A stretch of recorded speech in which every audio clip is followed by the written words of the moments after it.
Hey there guys, so this Arctic Cat 400 2005 manual, it shifts a little bit funny. It's just going in third gear. It kind of acts a little weird. So I'm going to basically explain what it's doing, and maybe those of you who know motorcycle transmissions and ATV transmissions can probably give me some advice on what you think the problem is. So let me explain. And I know some of you who have seen my last video have been like, well, since you've done that low range reverse mod, that could be the problem. No, it was actually doing this shifting problem before I did my low range reverse mod. So that's not the problem. Pretend like I'm going in third gear, and when I'm shifting, it just goes, the shifter just holds back like that. And then sometimes it'll come out just like that.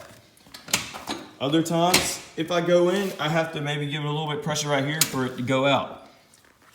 Only from second to third, it does that. No other gear does that. It's just from second to third. I don't think the actual transmission dogs and sliders are bad, because, other times, it's like 1 out of every 3 or 4 or 5 times I shift it, it does that. Sometimes I shift in third gear, goes in fine. Other times, it doesn't matter if I'm giving it a lot of throttle, shifting it hard, or if I'm just cruising and kind of lightly shifting it. Doesn't matter if I stomp down on it or just kind of lightly go in. Sometimes it does it, sometimes it doesn't. It's 1 out of every 3, 4, or 5 times.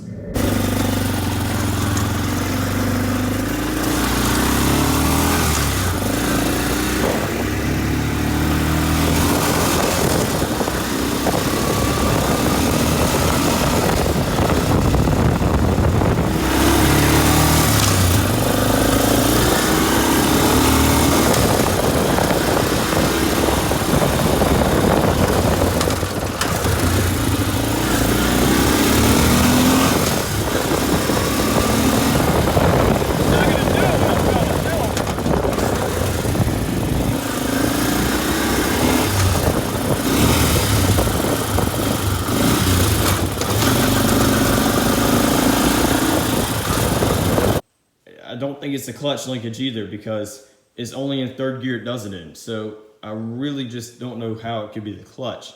It could be hanging up. What I do think it probably is probably because there's a long shifter rod that goes in there and it goes up like this. And that's what, spins the shifting drum up here, the star up there. Maybe somehow the linkage right there could be like hanging up or something every now and then, where like the star is. I don't know. For those of you who don't know, I have actually gone and rebuilt the entire motor, because the motor was garbage when I got it, because I bought it for a redneck trailer park and they didn't run it with oil. And yeah, pretty much a whole complete motor rebuild. There's all the old engine parts over there. But yeah, if I put something together wrong, it wouldn't shift at all. But the transmission and everything looked fine when I took it apart, so I don't really think that's the problem. It still has a little bit of free play in it, as you can see. It's not so tight. That's what you want. But yeah, it doesn't matter if I'm in high range shifting or low range shifting into third gear. It'll also do it when I'm in low range. But the high and lows on this side, and the shifting flower and stuff is on that side where the shifting drum is. If it still keeps doing it, I'm gonna rip this cover off here and shift it and go through and just see what's going on in there. Like I said, sometimes it'll shift in third gear perfectly fine. Other times, it just wants to kind of hang up a little bit, and then go back down. That's what it does.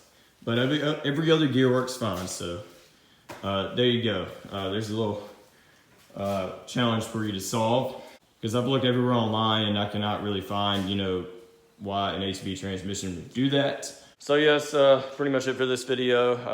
There's not really gonna be any new video ideas, because I don't really have anything to really make a video on. And I've just also been busy with high school graduation stuff and everything. And also, one last little thing I want to mention that I forgot to mention is that when I ran Honda oil in this thing, it never did that.